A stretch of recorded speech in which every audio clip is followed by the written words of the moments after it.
All right, hello. My name is Alexandra Offerdahl, and I am the Membership Director with the Monona East Side Business Alliance. On behalf of MESBA, the City of Monona, and the Monona Community Media, I would like to welcome you to the Dane County Supervisor Candidate Forum for District 24. Joining me are the candidates, the incumbent Sarah Smith and Clint Keaveney. Candidates, you will both be given 3 minutes to make an introduction. We will then move into the question and answer portion of the forum, where you each will be given 90 seconds to answer the questions, followed by an additional 3 minutes from both of you to conclude the evening. I will remind the candidates that this is not a debate. Please do not ask questions to each other or speak over one another. Also note, neither one of the candidates have seen any of the questions. So with that, Mr. Keaveney, you've won the opening toss. So we'll begin with your opening statement. Thank you. Hi, everyone. Thank you for tuning in. I really appreciate your commitment to local engagement, learning about local elections, and I'm really thankful for the opportunity to share my ideas for the community.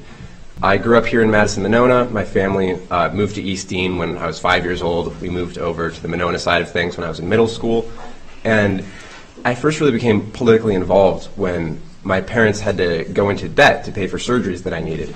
And then when I went to college, I lived with a chronic untreated back pain that I just couldn't afford to treat. And so that made me very motivated to learn about healthcare politics and policy. I moved to Washington, D.C. to work in healthcare policy. And ultimately I realized that all politics is local politics. And if we're going to make big changes on the national level, first we need to reinvigorate civic engagement on the local level. So when I moved back to Monona at the beginning of the pandemic, I got involved with progressive candidates that I believe in. And last year I led a grassroots effort to prevent the city of Monona from hiring a police officer with a really serious history of excessive use of force complaints. When I heard that he had an offer of employment here, I looked him up, and the reports that I read in the video that I saw scared me, and I knew that our community would be less safe with him patrolling Monona Drive. And there's no way I could have stopped that hire alone. It only happened because I was able to engage the community, get hundreds of people involved with signing and sharing a petition.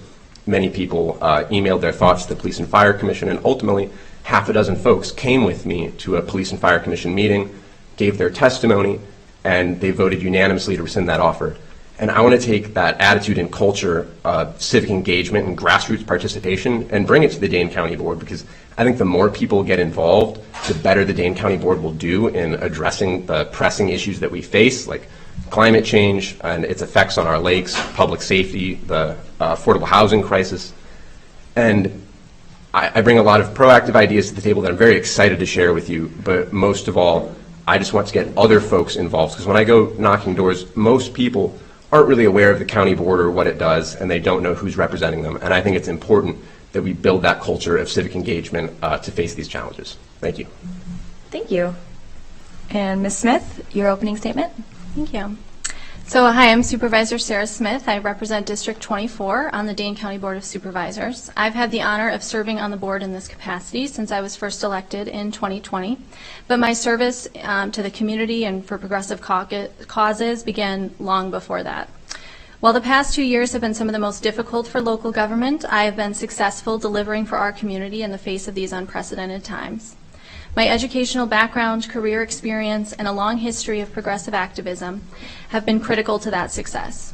I currently serve as a Director of Public Affairs at a state agency and have previously worked for State Senator Patty Shockner and State Treasurer Sarah Godlewski. I also previously organized with the Women's March and served as State Chair of the Young Democrats of Wisconsin. I have dedicated my career to public service, and that same commitment and passion has made me effective as a Dane County Board Supervisor. When I stepped up to run in 2019, San Damiano was the top issue brought up by folks when I was out knocking on doors. By and large, they wanted to see it protected. So as soon as I was sworn into office, I began to discuss the potential acquisition of the San Damiano property with county board colleagues and staff. The conservation of this property would have helped prevent harmful runoff and increased flooding that might result from its development, so I made it a top priority in my very first budget. I authored a successful $2 million budget amendment to support the City of Monona's purchase and preservation of this property. It was successful and unanimous support at every level. Protecting clean water has been a top priority of mine for years, and I delivered on that commitment right away. Providing county funding for San Damiano is one example of my ability to work quickly, collaboratively, and boldly to benefit the people of this district. I have a proven record of success and consistent values that the people of District 24 can count on. I've been involved in this community and in state government for over a decade, and during that time I've built bridges, made connections, and cultivated relationships with my neighbors, elected officials, business leaders, and others that have made me successful. For example, I've also been serving on the Monona Sustainability Committee for over 4 years, working alongside Monona alders and active community members on initiatives that will make our community more environmentally friendly. That's one example of the ways that I've been involved, particularly right here in District 24 for many years. I've earned the support of local leaders like Monona Mayor Mary O'Connor, former Senator Mark Miller, Representative Jimmy Anderson, and Senator Melissa Agard, because they know that they can count on me in this role as well. I hope you'll consider joining them in supporting my re-election. Thank you. Awesome, thank you. At this time, we'll begin the question and answer portion of this forum. Reminder, you will have 90 seconds each to answer the question. Ms. Smith, the first question is for you. What tools are at your disposal, and how will you use these tools to manage the pace of development and direct where growth occurs? So as I mentioned in my opening statement, I have a lot of experience working in government. I also have a master's degree in policy studies. So I have experience working in government at every level and understand how the work gets done. I have worked on developing policies in the last 2 years on the county board. I have worked through the Sustainability Committee with the City of Monona on municipal policies, and I understand how all these different levels of government are different and have different roles and responsibilities, but how they interact. And that's why I've also made that a priority, to make sure that I have good relationships with local electeds at municipal government levels, at the state government level, and attend town halls with, for example, like Congressman Mark Pocan. All those different levels of government being interactive is a really important part of this success. We've seen that with the ARPA funding that we've been able to utilize this year. And so that's one example, because of my experience and my educational background, that I can be successful in this role and have been in my first term. Awesome, thank you. Mr. Kivany, your turn. Thank you. When it comes to development, I think increasing the housing supply is one of the most important things we can do to keep Dane County affordable for working families. The Dane County Land Use and Zoning Commission plays a big role in that, but the most important thing is really working with the City of Madison and other municipalities to work collaboratively to increase housing density, which is going to be one of the most important things we can do to keep the community affordable and welcoming for new families. If you look at the new bus rapid transit network, building density along that line is going to be extremely important, making sure we have walkable, bikeable communities. So not only is rent affordable, but families can realistically be a one-car family rather than a two-car family, and that has a real effect on their pocketbook. So when you look at the bus rapid transit network, I think one of the most important things we can do is work with the City of Madison, City of Middleton, City of Sun Prairie, and hopefully other cities like Oregon and Verona, as that network expands and they're included, to make sure that within about a half mile of that route, we're able to change the zoning to encourage density so that more people can live there and walk to their commute and walk to transit rather than relying on cars. And so that collaboration is really important, because there's not a lot that the county can do on its own to make that happen.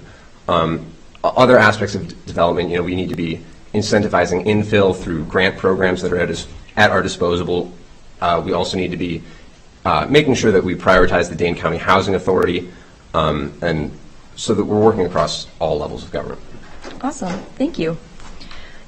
Mr. Kivany, we'll start with you for the second question. You sort of just touched on this a little bit, but for the second question, we're going to focus on inadequate infrastructure, including stormwater management, transportation, school and public safety systems. Result in preventable increases to pollution levels, reduces quality of life for residents, and challenges the integrity of valuable natural resources. What will you do to improve the current levels of service, and how will you ensure that new rezoning requests to accommodate new development will not make the current problems worse? That's a great question, thank you. So if we want to talk about transportation infrastructure first, I think when we look at the raft of reckless driving and subsequent deaths that have happened over the last couple of years, as we're repaving our streets, we need to be making changes to make them safer. I think that means including more traffic circles and other changes to lane size that make it harder to drive fast and encourage slow driving, so that when people enter the street, they realize it's a street, not a highway. If we want to talk about other aspects of infrastructure and stormwater drainage, that's something where the City of Madison has really excelled, and we need to learn from what they've done. and continue to invest in that throughout the county level. That is really important for managing runoff. But if we want to talk about runoff in the lakes, as much as urban and suburban stormwater management is very important, a majority of that runoff does come from the farms. And so we need to find ways to create economic incentives for farmers to engage in sustainable practices. There are fantastic county-led cost share programs, but they really rely on state funding that has declined dramatically since the Scott Walker era. And so doing something like creating a sustainably sourced in Dane County food label that applies to food that is raised or grown on lands that are following best practices would be a way of putting money back in the pockets of farmers and rewarding them for doing the right thing. Because a lot of family-owned farms don't have the money to invest in this technology if they're not able to participate in these grant programs. And so if there's a label on their food showing that they're doing the right thing and they're making steps in the right direction, it puts more dollars in their pocket to make that a reality. And so that's something that I'm really excited about, but it's also an example of where you need community engagement, because if people don't know about this program, it won't matter. So getting that public buy-in is essential. Awesome, thank you. Ms. Smith, to you. Great. I think to your point on, preventing development in areas where we're going to increase risks for flooding and looking at issues of stormwater management, to me that all comes back to climate resiliency issues. I work a lot on that in my day job, and that's something that on the zoning committee, which I currently sit on, we've voted down development that would be putting a house in a floodplain, for example, because creating those developments in areas where the infrastructure is not going to be able to be maintained with increased climate risk as flooding increases, and flooding is the #1 climate risk to Wisconsin and particularly to Dane County. I do think that that's a huge issue, and it's definitely something that I've kept in mind and worked on, and it has impacted my votes on initiatives like that have come to the zoning committee and to the Dane County Board in general. I also think the county has a great track record of providing support to municipalities. Other municipalities like Monona and Madison and others have been able to take advantage of some of the funding that we've provided for stormwater management, or requirements for how we're managing nitrates that are flowing into the lake, and making sure that they have put infrastructure in place at that level based on what the Dane County Board has authority over and what we can work with to encourage municipalities to do. Awesome, thank you so much. Ms. Smith, we'll stick with you for this next question to answer first. What would you do to increase public transportation options for local residents and or revamp land use patterns so jobs and housing are closer to each other within 20 years, especially in areas where redevelopment opportunities can maximize investments? Yes. I absolutely think creating an infrastructure that's not solely focused on cars is a very important thing for the county to work on going forward. We were talking about it earlier when we were talking about sidewalks, for example, and that's not a county issue. But making sure, as from a county perspective, that we are supporting initiatives to make all of our roadways more accessible. And my time on the board, we've invested in additional bike paths and increasing those trail opportunities from outlying parts of the county into, like things like the Lake Loop that goes right through Monona here. So I think providing opportunities for transportation by foot, by bike, increasing support for, housing and things like that can be located closer to bus rapid transit and things like that are very important. And, I've worked closely with, Madison alders like Grant Foster, who's worked on initiatives like that to increase access to public transportation and other opportunities that aren't solely focused on using cars. Awesome, thank you. Mr. Givany, to you. Thank you. Madison's really leading the way with the bus rapid transit system, and obviously this district is both Madison and Monona, and so Monona has to have a very serious conversation about if we want to join that network, and if so, how. There's obvious pros and cons. We'd have longer hours of service, and it'd make it easier to get to a lot of different places within the county. However, something that's also important to consider is that Monona is really leading the way with paratransit for elderly folks and folks with disabilities, and that's something where if we join the BRT network, we need to have a serious conversation about how those folks will be included so they don't lose the service that we depend on. But it's not just BRT, it's also housing so that you can access the BRT like we've talked about, building that density, and not just having more housing so that it's affordable, but also having different diversity of housing, different types of housing. For an example, we all want folks to be able to transition from renting to owning throughout their life to build generational wealth, but home ownership is falling further out of reach for many people, And there are different things we can do, like build row houses where people can have ownership in where they live, but at a lower entry point than a single-family detached home that we're used to seeing, and that is increasing in value extremely rapidly, becoming less accessible for younger folks like myself. And another thing is making sure that people can live close to where they work. And one thing I'd love to see more of around here is live and work units, where there's small office spaces on the front floor, or on the first floor rather, whether that be retail or a service-oriented business, and then the ability to live above it. That's a fantastic quality of life and something that you see in cities and metropolitan areas with higher density. And as we transition toward being that type of city, we need to keep those things in mind. Awesome, thank you. Mr. Keaveney, we'll stay with you for this fourth question. The rapid pace of development in Dane County challenges government capacity to adequately enforce existing environmental regulations. And when infractions are identified, the current penalties are often insignificant compared to the financial benefits that can be realized through noncompliance. As a result, many infractions are either not corrected in a timely manner or not addressed at all. What would you do to ensure regular, timely, and comprehensive enforcement of existing regulations to safeguard Dane County's valuable natural resources? That's a fantastic question.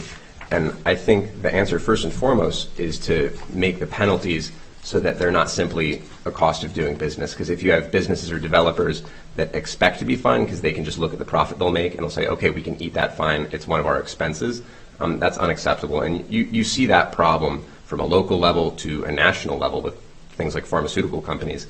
And so when we identify those problems, we have to have serious conversations about raising the penalties so that big businesses are not able to take advantage of us, and creating a system that's flexible so for that a family that simply wants to redevelop their home, if they make a mistake, it's not going to put them underwater.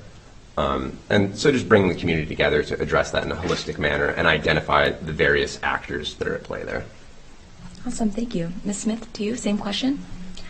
Yeah, I think identifying the actors at play is a very important part of that because, of course, a lot of those environmental issues that are occurring are not enforced by Dane County. They're not enforced by municipalities like the City of Monona or the City of Madison.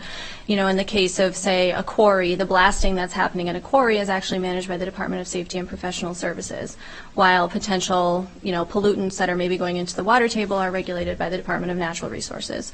So understanding all those different players that are involved in some of these environmental impacts that are being done by businesses, developers, all of these different entities around Dane County is an important part of being effective. I think that understanding the role that Dane County does play in that and supporting people like our zoning and land regulation staff and increasing penalties, like that's something that I worked on in my first term. I co-sponsored an initiative to create Chapter 50 that increases penalties for people who are polluting the waters of Dane County. So, there are things that the county can do, and I've already done some of that in my first term, but understanding those different players that are at the state level that really play a bigger role in environmental regulation is an important part of that, so we can be partners and work closely with our elected officials that are at the state level that represent this area so that we can get those things done that we would like to see. Awesome, thank you. I'm sticking with you for this next question. Ms. Smith, do you support a comprehensive water protection strategy, including the development of management strategies for the protection and/or restoration of the county watersheds? Absolutely. Protecting our clean water is incredibly important. Dane County is already a leader on this. We've put in place a number of initiatives to support municipalities, put guardrails in place, and made our own investments to make sure that our lakes and the groundwater is safe for everyone, safe for drinking, safe for swimming, and we've also, invested recently in increased dredging to reduce flooding risk. So everything water related is a huge part of Dane County. It's a part of our culture and who we are, but particularly for District 24 as a lakeside district, it's really important to the people here. It's one of the top issues I've heard about when I've going around knocking on doors, when constituents have reached out to me over the last few years. And it is something that's a top priority for me and for the county board in general. I think we've done great work, but certainly increasing and continuing to make that larger strategy more efficient and more comprehensive is always going to be good. And as I mentioned earlier, with increased risk of climate change, we're only going to see increased risks of flooding and all those sorts of things, so that pollutants that are currently in our lakes are going to end up in people's basements. And those are all things that we need to consider as well while we're looking at any comprehensive water strategy, is that in a few years down the road, 10 or less, we're going to be looking at a completely different situation around our water in this county, and that is something I take very seriously. Thank you. Mr. Keaveney, to you. Thank you. Yeah, having a comprehensive water management strategy is very important, and there's so many different aspects to it. We've already touched on the agricultural side of things, and I'd like to revisit that very briefly, because we can have all sorts of plans, but if we don't have the funding in place to execute on them, it's just a plan. There's no action, and I think we've seen that far too much with the existing programs. And obviously, it's easy to say, oh, we should spend more money on this, but there are so many priorities at the county level that we can't increase funding for all of them. And one thing I'd love to see at the county level for agriculture is investing in ways to lower the cost of sustainable technology for farmers. Agriculture, big ag, is a highly consolidated industry, and because of that, a lot of the innovation is needlessly high priced because it's really an oligopoly. It's only coming from a couple companies. And so I'd love to see an innovation award aimed at the UW-Madison to incentivize collaboration between students, professors, entrepreneurs, and cross collaboration between the School of Engineering as well as the School of Agronomy, and create entrepreneurial opportunities to lower those costs so that our government funds go farther, but then private actors are also able to use more, or are able to make their dollars go further in investing in this technology. There's also many other aspects like Pfas contamination, which has already closed one of the wells that we rely on for drinking water, which is very scary, and so monitoring that closely is essential. I know that the county, through the county executive, is already taking legal action against some of the companies responsible, and that's extremely important. And so in the long term, we just need to make sure that we're not only addressing the agricultural side of things, but also making short-term investments so that while we deal with these problems, we can protect our quality of life. For example, the city of Monona, or the city of Madison rather, has done a great job with educational signs telling people not to eat the fish from Lake Monona because of the PFAS contamination. Whereas other communities such as Monona, we don't have those signs, and we need to make sure that people are aware of that issue.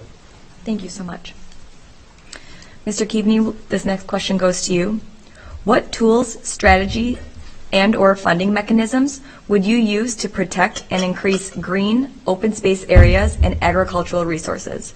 Would you support a comprehensive system of greenways and trails connecting parks in the community? Expanding trail access is fantastic. I mean, the bike paths throughout Dane County are one of the best things about the county, so continuing to expand that is fantastic. I think that's an area where the county is actually already doing a great job. County Executive Joe Parisi, arguably one of his very top priorities has been increasing access to green spaces and buying more public land. So I think that's something where the county is already doing a great job, and we need to be very strategic about figuring out where we're going to develop, and ideally, again, developing density rather than urban sprawl, because we have to treasure our green spaces, but at the same time, we need to recognize that we need to be able to fit more people here. As Sarah's alluded to, the impacts of climate change are growing by the day, and I think that we are underestimating the amount of people that are going to come here in the coming decades. Our official projection is about 200,000 over the next 20 years, but as wildfires grow worse, as water shortages occur in the Southwest, we need to be very proactive in planning for more people to be here and to be here in a sustainable way. Thank you. Ms. Smith? Yeah, so I think I'll point to the San Damiano property first, but I have worked on a number of resolutions to increase green space access in Dane County. Of course, authoring the $2 million budget amendment to support the city of Monona's purchase and preservation of San Damiano is a huge part of that. That's a 10-acre property with 1,000 feet of frontage to the lake that has given people access not only to green space, but also to the lakefront. I mean, I talk to people all the time when I'm out knocking on doors that walk across Monona Drive from, the Lake Edge neighborhood, or come from Monona to go fishing out there right off the shore. And, in the winter, I use that as my access point to go skating on the lake a couple of times. So that's, of course, one thing I will point to. But I have co-sponsored a number of other resolutions to increase trail access. And I do think our parks, our trails, all of that green space is a huge part of who we are. And because many of them center around lakes and ponds in our watershed, that comes back to a clean water issue to make sure that not only are you able to access the parks, but that you are able to access the water safely. And, I bring my dog hiking with me all the time, and we like to be able to go into the water and splash around. And if there's a blue-green algae bloom, we're not able to access that. So that is something that's very important. And I've worked in my first term to increase that access while also making sure that going out on those trails and going to our parks is a safe and healthy thing to be able to do while going into the water at those lakes and ponds throughout the county. Thank you. Staying with you, Ms. Smith. What tools, strategies, and/or funding mechanisms would you use to protect the public drinking water supply? We just keep coming back to water here. I mean, as I've said, I think, working to make sure that our drinking water, our lakes are clean is a huge thing. It's a top priority. And I think to our drinking water, a threat that we've seen recently, and we've seen it across the state, is Pfas contamination. So, recently the city of Wausau, as an example of, they had to, they identified PFAS in every single well in the city of Wausau. And that's something that's a worst case scenario, where you're put in a situation where every resident has to access water somehow. And, thankfully we've only had one well where we've identified those harmful levels of PFAS. But as PFAS contamination continues, and as it is used up at the airport, for example, and flows through the watershed, that's an increasing risk that puts accessing the lakes and drinking water at high risk. So I've co-sponsored 2 resolutions on that. One of them was initiating the legal counsel against PFAS manufacturers and distributors, and another also increasing accountability and transparency for airport construction projects and other use of PFAS, so we are understanding what the full scope of that contamination is and what future contamination might result from use of PFAS at the airport. Because, of course, there is no life without clean drinking water, so that's really important to me. Thank you. Mr. Keaveney? Thank you. I think this issue in particular is one where state collaboration is essential, because we're going to need a lot of funding to continue to monitor the spread of PFAS and find novel interventions, because this is a relatively new pollutant in terms of, it's called a forever chemical. That's how it's colloquially known. And so we need to find ways to make it not forever, because if it spreads and infects more wells, that would be an extremely serious situation. So I think this is an area where not only partnering with the state government, but partnering with UW to make sure we're supporting really active research into the issue is essential. And at the same time, developing contingency plans, like the worst case, what if more wells are contaminated? And this is something also where I do think it would be worthwhile to petition the federal government as we assess risk, because this is an issue that would merit that level of intervention. And at the same time, as Sarah alluded to, we need to make sure we're not doing things that make the problem worse. Make sure that the airport is doing all the right things to prevent further contamination, that when we're doing fire training, which is of course essential for a well-functioning EMS system, that they're also doing it in a sustainable manner, because it's far too often been overlooked that they're focusing on their training and not focusing on where the fire extinguishing chemicals are draining when they're done training. And I think that's all I have to say about that. Thank you. Thank you. Mr. Keaveney, you'll start us with this next question. The Dane County landfill is right in our backyard on Highway 12 and 18. Since the existing landfill is reaching capacity, what can you tell us about the future landfill project, and what should we be concerned about? What will you do, and what can you do to calm those concerns? Absolutely. The landfill project is really exciting, and the obvious concern is odor, of course. There's communities that live near the existing landfill. There's communities that will live near the new landfill. For folks that aren't aware, it's currently just north of the Beltline, east from our district, and it's going to then be south of the Beltline once it fills up in the next decade or so. And the science of landfill development has really developed dramatically in the past 30 years. Dane County is actually a national leader. We collect and process a huge amount of renewable natural gas at the landfill, which is used in county vehicles and also sold to private companies like Quick Trip, which is very important.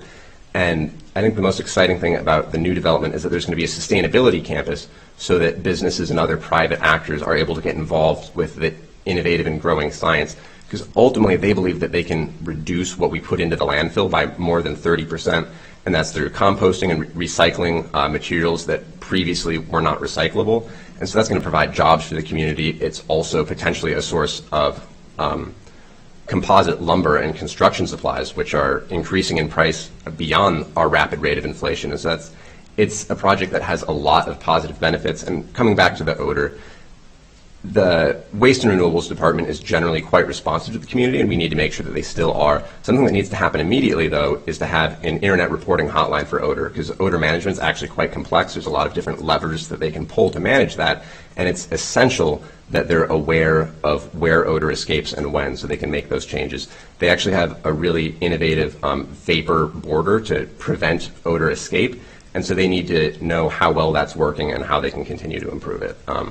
but it's a project that I'm very excited about and is going to continue to make us a leader in green science.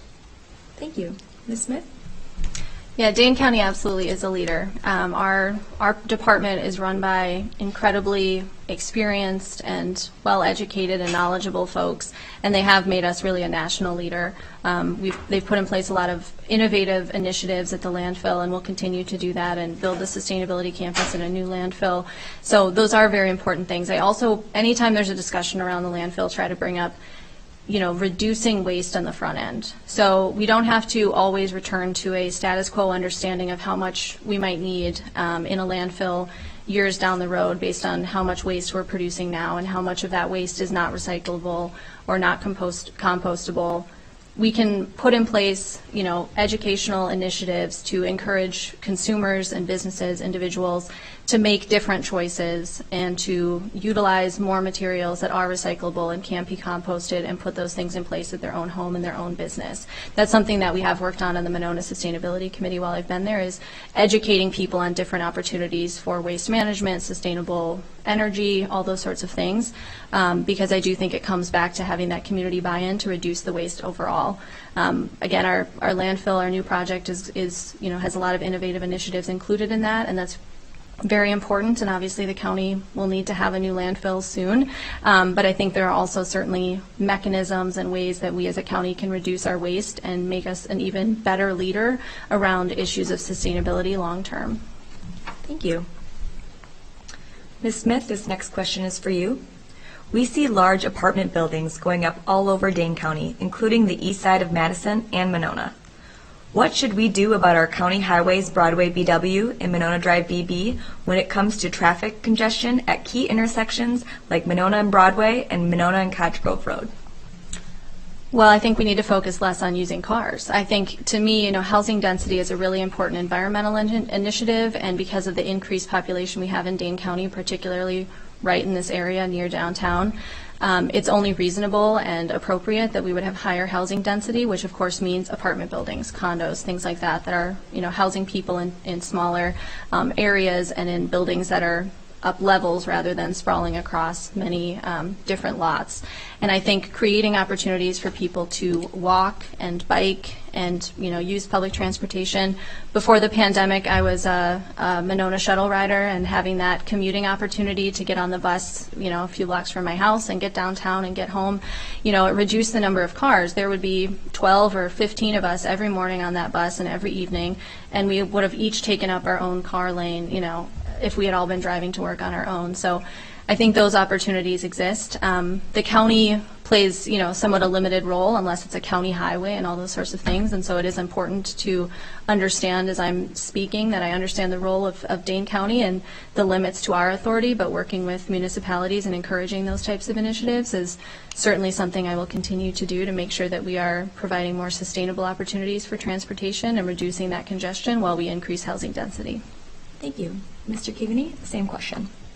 The intersection at Monona Drive and Cottage Grove Road is really interesting because it involves three different jurisdictions. We have the city of Monona on the south side, the city of Madison on the north side, and then it's actually a county road. So the first thing we have to do is bring all those stakeholders together to find a solution, because that intersection is going to need to be redesigned, especially as we experience more housing density. And some of the things that I'd like to see happen sooner rather than later, just to increase safety, are installing a flashing yellow arrow to make sure that folks, when they're going westbound on Cottage Grove Road, aren't turning in front of folks that are leaving their apartment building, because people forget that that is actually an apartment building. It's actually a four-way intersection. And even though there is a sign there, I've seen near accidents because people ignore the sign. I think a flashing yellow arrow would really help. And this comes back to what I've said about if we're able to potentially install traffic circles to reduce speeds, make things safer. I think that really matters as we increase density. And also increasing bicycling safety, because the Monona Lake Loop is great, but going through Monona is the toughest part of that loop, and so people actually veer away from the lake because they feel unsafe in that very small bike lane at the edge of the road. I don't feel safe. I would never bike there. And so I think we need to find solutions for that, try to make Monona itself more bike friendly. And then if we want to talk briefly about the intersection of Broadway and Monona Drive, that's something that suffers from a lot of congestion. I think a short-term solution, short of redesigning the intersection, is changing the right lane into a right turn only lane that would increase throughput and make less of a backup there that can cause different traffic hazards. I think also on Broadway, we want to make sure that it's easy for folks to access businesses from both directions. They're not having to make risky U-turns to get to a business or to leave a business and go home. And so there's small things that we can do to make our city more accessible for everyone. Thank you.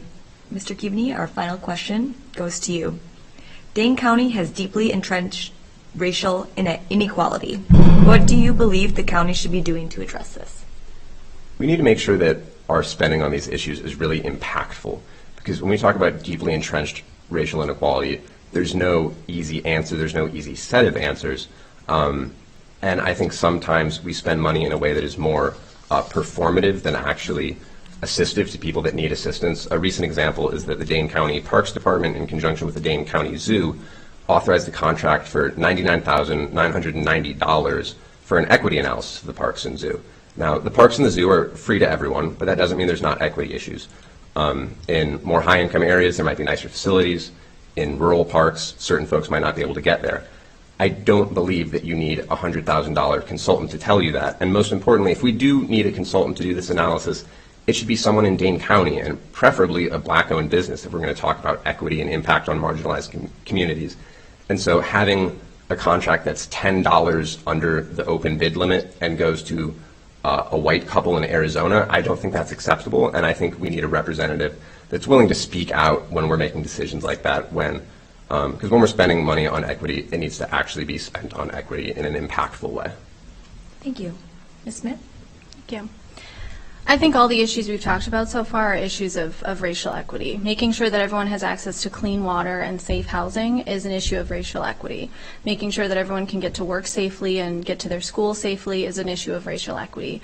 We know that these issues impact different neighborhoods and different areas differently because of where, historical redlining has placed different populations of individuals throughout the county and in Monona and in Madison. So any of these issues, I always bring a racial equity lens to make sure that we are taking actions that are encouraging greater racial equity across the county. I think one example of that is always investing in greater diversion opportunities and less incarceration in the criminal justice system, making sure that there are opportunities for people to succeed long before they ever have a law enforcement interaction, because while Dane County has one of the lowest incarceration rates in the country, we have the highest incarceration rate of Black people. We have a clear racial issue in incarceration in our county, and making sure that we are investing in prevention and diversion is a very important racial equity initiative, and I've supported that at every turn. I've worked on a number of homelessness issues. I've worked on food insecurity issues, and those are a couple of the things that I would continue to make a top priority in second term, to make sure that people are supported from the very beginning and avoiding any opportunities for them to be, experiencing racial violence and other types of issues that occur if people interact with law enforcement and end up incarcerated. So that's one of the ways that I've definitely brought a lens of racial equity to the work that I've done on the county board in the last 2 years.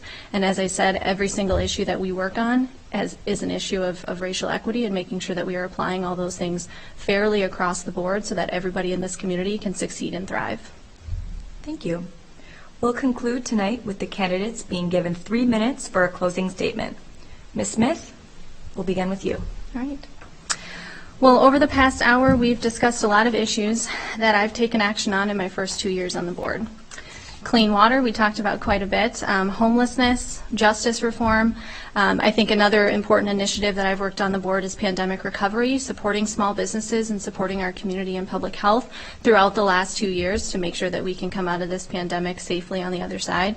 That's something I would work on again in a second term, is supporting small businesses. I'm the daughter of a small business owner. I know how difficult it can be, and I can only imagine over the last 2 years how much more challenging it has been for our small business owners, and they're, of course, really the backbone of our economy and our community here, and that's something I would continue to work on, and I have really prioritized in my first term.